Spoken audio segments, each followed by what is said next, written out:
Welcome back to the channel. Thank you so much for checking out this video. Really do appreciate it. Hope you're having a fantastic day. As always, we have a new WNBA announcement. This is huge, huge stuff. Surprise, surprise. The announcement did not go over well at all. I know it's shocking considering the competency and professionalism that we have seen from the WNBA this season. Look, and I said it before, they all need to be replaced, every single one of them. The problem is, Adam Silver, the commissioner of the NBA, is just as bad, so I don't see how you get better management at the WNBA level, especially when you've gifted them all the money they need every single season. But I guess that's another story. Oh, I think this is part of it. But here we go. Vancouver, it's your time. That's right. For the first time ever, the WNBA will play an international. Yeah, it's kind of silly to consider it international for any North American country playing in another North American country, but I get it. I get it. It's international. Uh, you will watch the two of the biggest draws in the WNBA, the Dallas Wings and the Indiana Fever. Makes sense, right? People love Enrique. They love the way the Fever and the Wings played against each other. Highly entertaining basketball. Except, hold on, let's back the truck up. It's actually going to be those two other big draws, the Atlanta Dream and the Seattle Storm. You know, the Atlanta Dream with the owner who went on the rant about how you're not like them and they don't want you here. Yeah, that's you fans, the ones making this possible. The Atlanta Dream does not want you. And then we've got the Seattle Storm, and we know the mess that they're in right now. Half the team is free agents. They've got a coach, and with bullying allegations, Jewel Lloyd's demanded to be traded. We saw the coach nonsense on the sidelines in the Seattle Storm game, upset about not taking players out and the whole mess. So yes, let's have the first international game between the Atlanta Dream and the Seattle Storm. How exciting is it? Are you fired up? Are you saying, hey, this makes sense? Of course, it's going to be the Seattle Storm and the Atlanta Dream. And here's another thing that's really interesting. Oh man, now I got to make sure if we can say, yeah, here's from Kathy Engelbert. Now, I know I just said she's probably a better commissioner than Adam Silver, but then I'm going to have to read this quote and we might have to change our minds. The WNBA Canada game has been a tremendous opportunity to grow our league's footprint. How about turn a profit, Kathy?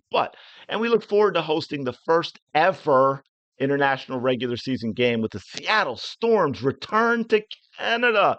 There's the headline for you. Bold. Times New Roman. I prefer Impact, maybe Roboto. But anyway, Seattle Storm's return to Canada. It's something everyone has been asking for. It's been all over my timeline for months. Finally, it's happening where they will face the Atlanta Dream. And here's the cool part.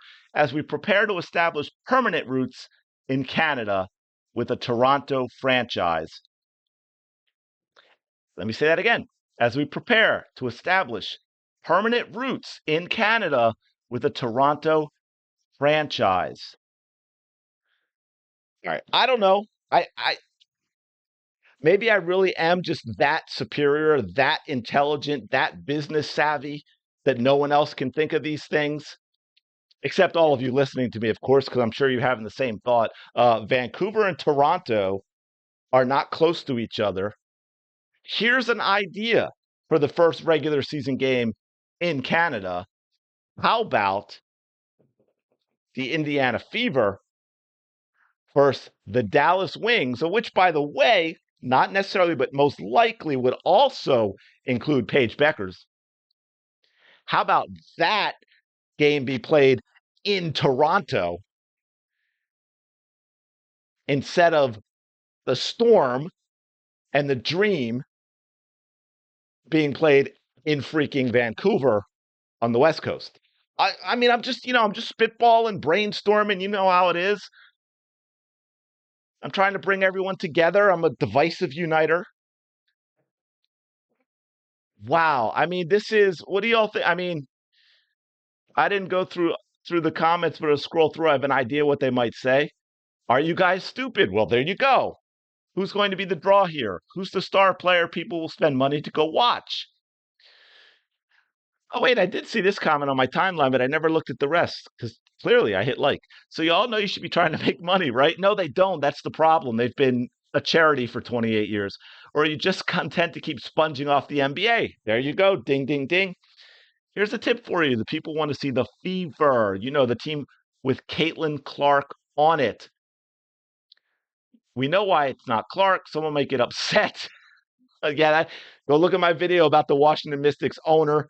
She said the entire league should have been on the Time cover and been Athlete of the Year because someone might get upset that it wasn't them. Hurt feelings. The same reason kids don't play dodgeball anymore at school recess because, you pick the teams or you get somebody out with the ball and someone's feelings might get hurt.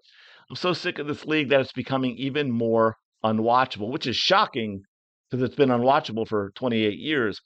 Why wouldn't you send the most popular player in the league so you can garner even more attention? WTF is wrong with you people? Holy crap. Y'all want to fail. And yes, these people are absolutely dumb and don't know how to run a business. Yes, because they don't have to. That is it. Ding, ding, ding, Pam. It is not a business. It is a charity. They can spend all the money they want. It's like and I'm even going to be nice and I'm going to go gender neutral on this for y'all. It's like the rich, rich, rich person with the spouse who just takes the credit card that doesn't have a limit and goes shopping for a living, never sees the bills, never has to pay for them. That's the WNBA. They're the ones with the no limit credit card going shopping, never having to pay the bills.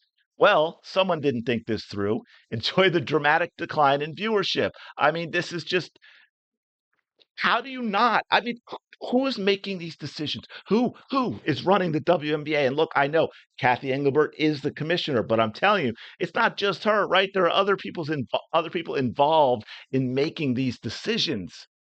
Why would you not have this be a Fever game? Whatever Canadian venue would be sold out beyond capacity. Got to get some people with marketing sense working for the W. I live in Vancouver. I'm going to attempt to get tickets to watch CC and the Fever at Seattle. Wouldn't be nice if actually the Fever playing in my hometown. And it just goes on and on like this, folks. I mean, it just goes on and on. This is one of the simplest wins that the WNBA could make. Again, Toronto, expansion franchise, right? In what, 26 or 27? It's 26 or 27. I forget off the top of my head. The point being, it's coming soon. One, play the game in Toronto. Two, have the Indiana Fever there. Now, I would say play the Dallas Wings just because of how those games went and how entertaining and exciting they were because of the style of both teams. And now this part might not be, but this is just a bonus that you could have Paige Beckers in that as well. That would get a lot of people talking, right? I mean, even the people who think, oh, it's no big deal. They're not the same type of player. We think Paige is overrated. Whatever, it doesn't matter because they're all going to be talking about that game. It could be the biggest game of the year. And I mean, if you want to get nasty, you could play put the Chicago Sky there. But if you want an actual entertaining game that has value that lasts above and beyond that game itself, you go with someone like the Dallas Wings and you get Arike out there. And you get, hey, maybe Satu's back in Dallas. Maybe she's at Indiana, right? And then maybe you've got Paige Beckers as well. And you've already got Caitlin Clark. And you've got a Dallas team and coach that respects the Fever. And they just compete. And they give us entertaining basketball, which is all that we are asking for. That is it. That's how you grow the league. You don't keep doing crap like this. You don't keep doing crap. You get rid of half these. We talked about the coaches and they need a new culture, and we got to get rid of all these old school coaches. Stop recycling. I think a lot of owners need to be forced to sell. I think a lot of owners do a huge disservice to the WNBA, and they need to go. The Washington Mystics owner needs to go. The Atlanta Dream owner needs to go. If you want this league to be a success, lots and lots of changes have to be made. lots and lots of changes have to be made. And you've got an opportunity. I've said this before. I'm going to try and do more on it because it's just the NBA is a mess, folks. Ratings are crashing. The product is terrible.